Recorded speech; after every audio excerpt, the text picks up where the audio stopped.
up, guys? Heads up. Yep.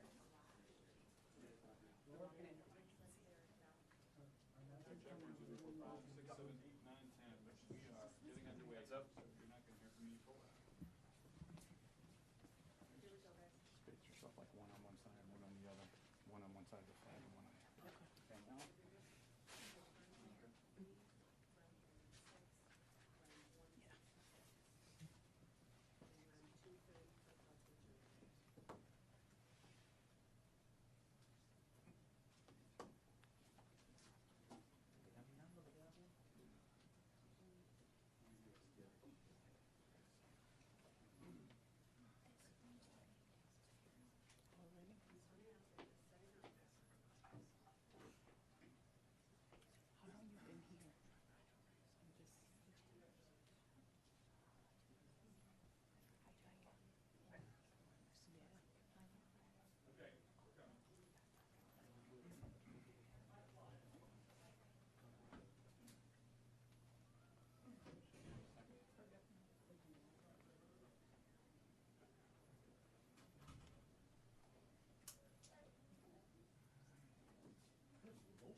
There was going to be some room in here. If I'd have known that, we'd have gone to a bigger area.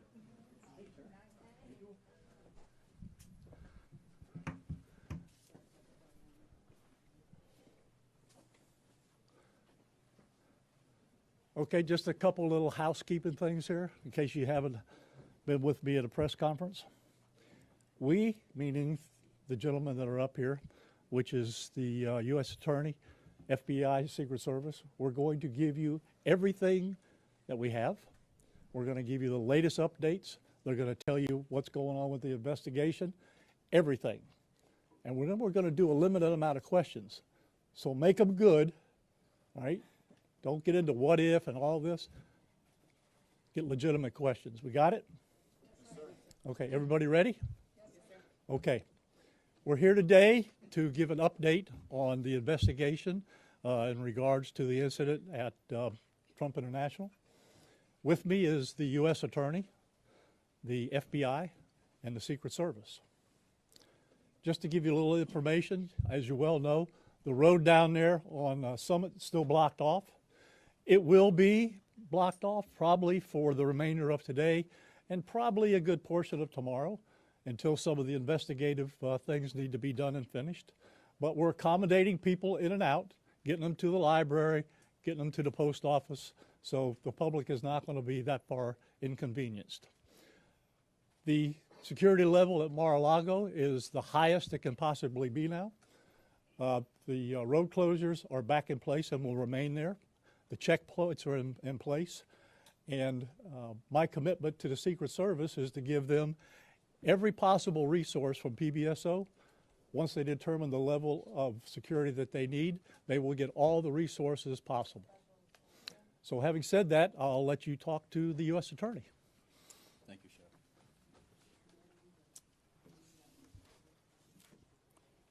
Good afternoon. Thank you for joining us today. My name is Markenzie Lapointe. I am the United States Attorney for the Southern District of Florida. I want to start by expressing my deep gratitude to Sheriff Rick Bradshaw of Palm Beach County Sheriff's Office for hosting today's press conference and for his department's assistance with this matter. I'm truly grateful for your leadership, sir. I'm also pleased to be joined by our partners in federal law enforcement from the FBI and the United States Secret Service, and also from ATF. Joining us today for comments and announcements are Special Agent in Charge Jeffrey B. Veltri of the FBI Miami Field Office, and Acting Director of the U.S. Secret Service, Ron Rowe. I want to also thank the men and women in law enforcement who have been working around the clock in the initial phase of this ongoing investigation. Our partners include federal and local authorities who effectuated the apprehension of the defendant and have aided in ensuring federal charges were filed against him this morning. We're here to announce that Ryan Wesley Routh, 58 years old, of Hawaii, has been charged by a criminal complaint in the Southern District of Florida with firearms offenses related to an incident which occurred yesterday at Trump International Golf Course right here in West Palm Beach.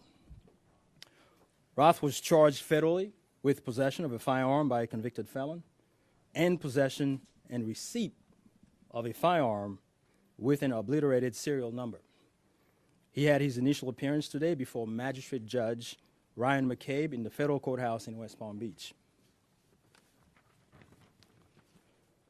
According to the allegations in the complaint, a U.S. Secret Service agent walking the golf course perimeter saw what appeared to be a rifle poking out of the tree line.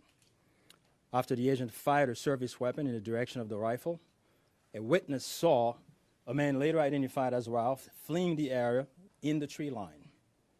Ralph was later apprehended by officers from the Martin County Sheriff's Office in coordination with the Palm Beach County Sheriff's Office. The complaint alleges that in the area of the tree line from which Ralph fled, agents found a digital camera, a backpack, a loaded SKS-style rifle with a scope, and a black plastic bag containing food. The serial number on the rifle was obliterated. According to the complaint, Ralph was convicted of felonies in North Carolina in December 2002 and March 2010, and therefore was prohibited from possessing a firearm. The FBI is leading this investigation, this ongoing investigation. As the Attorney General stated earlier today, the FBI is continuing its investigation of this incident as an assassination attempt upon the former president. The investigation remains at its early stages. The entire Justice Department, including the FBI, the United States Attorney's Office for the Southern District of Florida, and the National Security Division are coordinating closely with our law enforcement partners to fully investigate and prosecute this matter. The charges we're announcing reflect the strong collaboration of the agencies represented here. The U.S. Attorney's Office, the Department of Justice, would be unable to carry forth our mission without the invaluable assistance of our federal, state, and local law enforcement partners. I would like to thank the Bureau of Alcohol, Tobacco, Firearms, and Explosives, and we have Chris Robinson here, Special Agent in charge, and your Secret Service for the invaluable assistance they are providing, they have been providing. I would also like to recognize the Palm Beach County and Martin County Sheriff's Offices for apprehending the defendant. Again, without the local authorities to assist in those things, it would be literally impossible to accomplish the things we're able to accomplish on the federal side.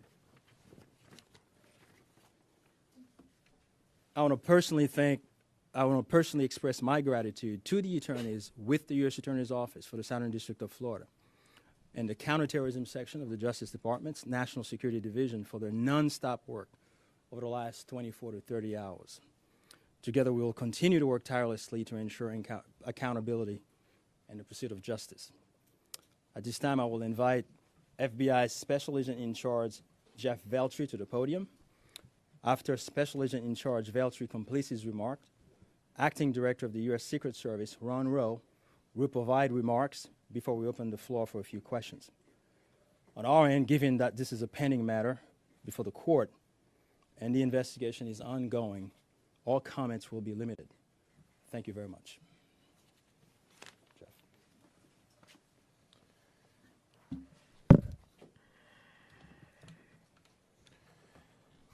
Good afternoon. For a quick introduction, my name is Jeffrey Veltri, FBI Special Agent in Charge for the Miami Field Office. The FBI immediately responded to the scene here in West Palm Beach, Florida, and we are investigating this matter as an apparent assassination attempt of former President Trump. We view this as extremely serious and are determined to provide answers as to what led up to the events which took place. I want to emphasize we're just a little over 24 hours into this investigation, so we're going to provide as much as we can publicly while our investigation is still ongoing. We must also stress that the United States Attorney's Office is pursuing charges, and that limits some of the details that we can discuss publicly. Yesterday afternoon, Martin County Sheriff's Office took custody of Ryan Ralph, and he was transported back to Palm Beach County Sheriff's Office. Our FBI agents then attempted to interview him, and he invoked his right to an attorney. In the last 24 hours, the FBI and our partners have been dedicated to investigating the incident and utilizing all available resources. These efforts have included our investigative team and the United States Attorney's Office for the Southern District of Florida, in conjunction with DOJ's National Security Division, are actively working hand in hand to pursue and subsequently execute search warrants. Thus far, the warrants include a video recording device, subjects' cellular devices, a vehicle, and other electronic devices located at previous known addresses. We are coordinating with the United States Secret Service to complete numerous interviews of agents on scene. We have also interviewed 7 civilian witnesses at the scene, and that is just the beginning. Our FBI's Honolulu and Charlotte field offices have initiated interviews of 7 members, friends, and former colleagues of the subject. FBI has deployed several specialty teams and assets from FBI headquarters and our lab division in Quantico to include evidence and critical incident response personnel. The evidence response team is collecting and processing multiple evidentiary items. These range from the rifle, which is an SKS model with a scope and obliterated serial numbers, to 2 bags, the subject's electronics, and what appears to be ceramic tiles. DNA has also been collected from those items, which are being sent to Quantico for testing. We will also process the subject's vehicle for evidence. The Cellular Analysis Survey Team, what we refer to as CAST, conducted thorough analysis of the subject's cellular device locations. The CAST analysis aligns with witnesses' account of the subject's presence at the scene both before and around the time of the incident on September 15th. More specifically, we're continuing to conduct analysis and will be compiling the subject's movements in the days and months leading up to September 15th. Cellular data shows that the subject was in the vicinity of the golf course roughly 12 hours before the engagement with the United States Secret Service. Our investigative teams conducted a neighborhood canvass in an effort to collect and obtain relevant video footage. The subject had an active online presence, and we are going through what he posted and any searches he conducted online. In addition, we're going through media reports and public statements he made that he wanted to recruit Afghan soldiers and others to fight for Ukraine. The FBI has sent multiple requests to companies for returns on the subject's phone and social media accounts. We received several returns and are waiting on additional responses from other companies as well. Our investigative team is completing analysis of the returns and actioning leads as needed, and we anticipate continuing until the FBI knows the full totality of the subject's social media presence. By way of his background, in 2002, as the United States Attorney mentioned, the subject was charged and convicted in North Carolina for possession of a weapon of mass destruction. Law enforcement checks also revealed that from 1997 to 2010, the subject had numerous felony charges for stolen goods. I can also share with you that he was the subject of a previously closed 2019 tip to the FBI where it was alleged he was a felon in possession of a firearm. In following up on the tip, the alleged complainant was interviewed and did not verify, I repeat, did not verify providing the initial information. The FBI passed that information to local law enforcement in Honolulu. On behalf of the FBI, I would like to thank the Palm Beach County Sheriff's Office and Martin County Sheriff's Office for their incredible work in actioning the witnesses' information and rapidly apprehending the subject. I would also like to thank the United States Secret Service, the United States Attorney's Office for the Southern District of Florida, the Department of Justice's National Security Division, the Bureau of Alcohol, Tobacco, Firearms, and Explosives, and our FBI field offices in both Honolulu and Charlotte, who have been conducting additional law enforcement activity related to the subject. Your continued partnerships have been invaluable. Oftentimes in law enforcement, we tell citizens to be vigilant and aware of their surroundings. Yesterday, a citizen provided remarkable assistance, which led to the arrest of this subject. We appreciate the public's diligence in passing potential tips and information regarding the subject and this incident to the FBI. If you have any information, please call 1-800-CALL-FBI or go online to tips, that's tips.fbi.gov. With that, let me turn it over to the United States Secret Service Acting Director, Ron Rowe. Good afternoon, everybody.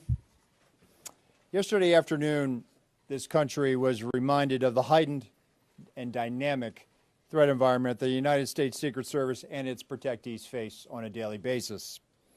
Immediately following the assassination attempt of former President Donald J. Trump on July 13th, the Secret Service moved to increase assets to an already enhanced security posture for the former president. In the days that followed, President Biden made it clear that he wanted the highest levels of protection for former President Trump and for Vice President Harris. The Secret Service moved to sustain increases in assets and the level of protection sought. And those things were in place yesterday. At approximately 1:30 p.m., former President Trump was playing golf during an off-the-record movement to the Trump International Golf Course. A Secret Service advance agent supporting the front edge of the agency's layered approach to protection encountered an individual attempting to secrete himself in the wood line. This happened, the alleged gunman was on the public side of the fence near the 6th green. A layered approach of security is integral to the Secret Service's protective methodologies, and it's also the key to our success. As former President Trump was moving through the 5th fairway across the course and out of sight of the 6th green, the agent, who was visually sweeping the area of the 6th green, saw the subject armed with what he perceived to be a rifle and immediately discharged his firearm. The subject, who did not have line of sight to the former president, fled the scene. He did not fire or get off any shots at our agent. With reports of gunfire, the former president's close protection detail immediately evacuated the president to a safe location. The protective methodologies of the Secret Service were effective yesterday. The former president's protective apparatus allowed for the early identification of the threat and led to a safe evacuation. The increased assets directed by President Biden were in place yesterday. These included the counter-sniper team elements, counter-surveillance agents on the exterior, counter-assault teams partnered with local tactical assets from the Palm Beach County Sheriff's Office, and counter-unmanned aerial system elements. All of these entities were present yesterday. And while all of these assets were in place, as I've said publicly, we must satisfy the basic requirements of the Secret Service's protective methodologies. In partnership with local law enforcement, we did just that. And the agents' hypervigilance and the detailed swift action was textbook. And I commend them and our partners for an exemplary response in keeping former President Trump safe. And I will tell you, having served in local law enforcement in Palm Beach County, I can state that I am tremendously impressed and appreciative for all of the efforts of the Palm Beach County Sheriff's Office and Sheriff Schneider with the Martin County Sheriff's Office. But what was critical to this was the quick reaction, the response, the hypervigilance of the men and women of the United States Secret Service, who since July 13th have been rising to meet an unprecedented and hyper-dynamic threat environment. And they are rising to this moment, and I could not be more proud of them and the way they have executed, not only yesterday, but what they're doing today and what they are doing tomorrow and what they will always do because it is their duty. Thank you. Okay. All right. Well, go slow here, folks. All right. Don't everybody do it at once. Ask who you want to answer the question, and then give the question. I have a question for you, Director. Is there any evidence to suggest that the suspect knew that Donald Trump would be on the golf course at that time? And was the golf course searched thoroughly before the former president's arrival? So at this time, it was an off-the-record movement, meaning it was not on the former president's official schedule. And what I go back to is the layered approach. The elements and the methodologies of the Secret Service. There was a front element. It did its job in sweeping ahead of the president. That's what identified this individual who was in that wood line. And the swift action of that agent doing his job, pushing out ahead, sweeping while the president was behind him several hundred yards and several holes away, out of sight from the gunman, did his job. And that was what alerted the detail, and the swift action is what triggered that. First question, was there any evidence to suggest that the suspect knew that Donald Trump was going to be on that golf course at that time? Based on what I know now, and it's an active investigation, I don't have any information on that. Director, was this? Terry Parker. How many times did your agents go around the perimeter and scope out the golf course during the 12 hours that this guy was holed up in the shrubbery? So this was an off-the-record movement.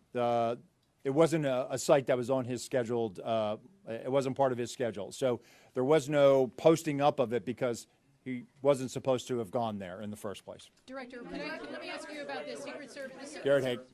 Have you briefed former President Trump on your findings so far, and has his campaign asked for any changes in his security going forward after yesterday? So, sorry. So I've had a conversation with the former president. We've explained and we've worked with the campaign. The president is aware that he has highest levels of protection that the Secret Service is providing him. Director, was this? We constantly evaluate based on threat. And yesterday what we show is that our agents and our protective methodologies, and there's a lot of tactical assets in place, things that have been put in place as a result of what happened 60 days ago, those elements are working, and that demonstrates the redundancies that we have. And so we constantly evaluate. We'll of course, look at this and see what lessons learned from it. But as of right now, we are constantly evaluating that threat. And if we need to ratchet up additionally, we will. Yes, sir. Do we know when Ralph arrived in Florida in general, when he arrived in Palm Beach, the area? That's a question probably for the Specifically, FBI. if he's been at the golf course prior to this scoping it out. We're in the process of collecting a lot of evidence, and that will be part of that investigation to determine his whereabouts going back quite some time. Do you have any detail on where he might have gotten the gun? That's part of the investigation as well. Again, that's going to be a little bit challenged until we're able to determine the serial number on that gun. So we're hopeful to be able to do that. We're still looking into that. The sheriff mentioned about the highest level of protection, that they would lock down the golf course. Was that a miscommunication then, being that President Biden ordered the highest level of protection? Do you want to take this, Sheriff? No, go ahead. Okay.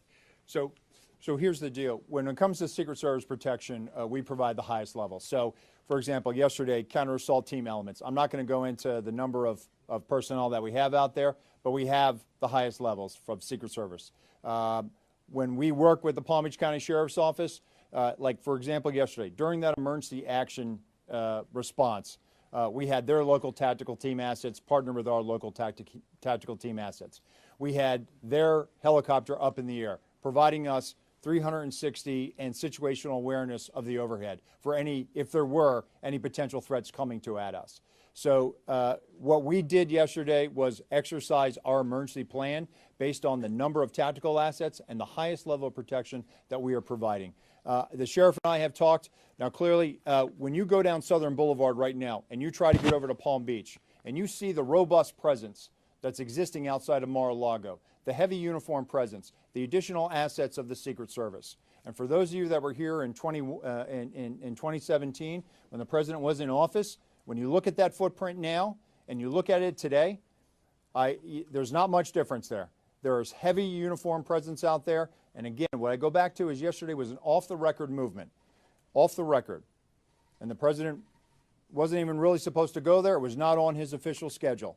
And so we put together a security plan, and that security plan worked. Special Agent Daltrey, in terms of him being in the vicinity, Special Agent Daltrey, in terms of him being in the vicinity, based on his phone records, is there any evidence to show that Routh was in the vicinity, in the area before Sunday. And when you say in the vicinity, does that mean right there at that spot in those bushes, or could it have been, down the street at a restaurant? It was in very close proximity to where he was spotted by the Secret Service. In terms of your first question, whether he was there earlier, our investigation is still looking to determine that. All right, whoa.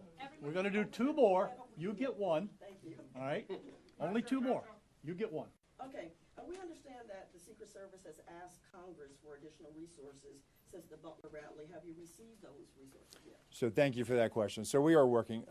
Look, the Secret Service operates under a paradox of zero fail mission, but also that we have done more with less for decades. And this goes back many, many, many, many decades, right? What I can tell you is that we have immediate needs right now, and we have great support, not only from President Biden, and you saw his public statement today, where he said that, he's going to direct his staff to make sure that the Secret Service has the resources it needs. We're having fantastic conversations with members of Congress. I've been up to the Hill last week. We are continuing to have those conversations. But the long and short of it is this. Coming out of Butler, I have ordered a paradigm shift. The Secret Service's protective methodologies work, and they are sound, and we saw that yesterday. But the way we are positioned right now in this dynamic threat environment, it has given me guidance to say, you know what, we need to look at what our protective methodology is. We need to get out of a reactive model and get to a readiness model. There could be another geopolitical event that could put the United States into a kinetic conflict or some other issue that may result in additional responsibilities and protectees of the United States Secret Service. And so we are working, we are making information available to all of our partners. And I just want to say that the commitment of Congress to the Secret Service throughout the years has been tremendous. And we will continue to work with them and Secretary Mayorkas, whose support in making sure that we're getting what we need has been phenomenal. He is one of our biggest champions and our advocate. And so we're having these conversations, and I feel confident that we will get what we need. We have immediate needs. We have future needs, too. I need to make sure that our counter snipers are the best trained counter snipers in the world, that they are exactly doing what we need them to do, and that they match counterparts in the military, in Tier 1 forces. And right now, we are working with Congress to make sure that we get those for our training facility. We also have a necessary need to make sure that we're getting the personnel that we have. And that requires us to be able to have the funding to be able to hire more people. You can't just give me money and say, hey, we're going to make sure that everybody gets overtime. Because the men and women of the Secret Service right now, we are redlining them. And they are rising to this moment, and they are meeting the challenges right now. And if you look back at their body of work over the last 60 days, the Republican National Convention in Milwaukee, the Republican National Convention in Chicago, a visit of Prime Minister Netanyahu to Washington, D.C., and to West Palm Beach, which Palm Beach County Sheriff's Office supported. And then we go into the presidential debate in Philadelphia last week. And for those in the media that have been to a national special security event, if you saw the National Constitution Center last week, what you saw was pretty much a mini national special security event with the number of assets that were on that perimeter. And so our folks are rising to this moment, but it requires all of us to be able to have good conversations and make sure that we're getting the Secret Service where it needs to be. And I'm confident that we will achieve that because we don't have an alternative. Success, we have to have it every day. We cannot have failures. And in order to do that, we're going to have some hard conversations with Congress, and we're going to achieve that. Last question, one more. The special agent in charge of the FBI, Yes, sir. did he act alone? Did he have some kind of help? At this point, we're still exploring that, investigating that. Our investigation will determine that. We do not have information that he's been acting with anyone else at present. Do we know how long he's been in Florida when he arrived? Oh, you snuck one in there. At this point, the question. Our investigation is still determining that. Thank you. All right. Anyhow, nope, that's it. We're not gonna do any more. All right, you got a lot of information there. The last thing I will tell you is, like the director of the Secret Service says, the president called me last night, President Trump. He thanked me for everything that we did along with the Secret Service. He knows we work great together, and he feels safe. That's important because he is. And what we did yesterday proves that the system can work because the suspect didn't even get close to getting a round off, and we apprehended him and brought him to justice. So we're very, very proud of that. Thank you, folks, for being here. I appreciate it. Sheriff, one more time for the record, how do you pronounce his last name, Sheriff? Is it Ruth or Ralph? I've heard both. I say Ralph, but you say tomato, I say tomato.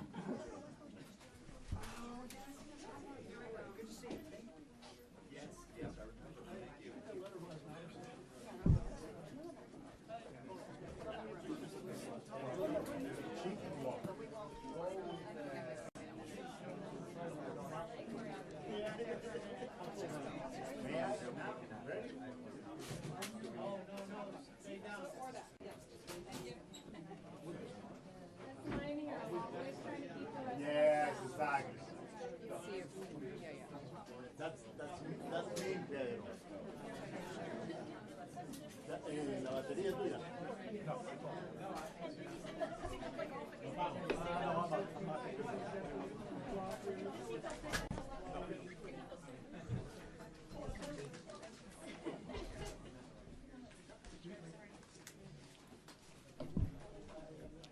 5 minutes, you have to.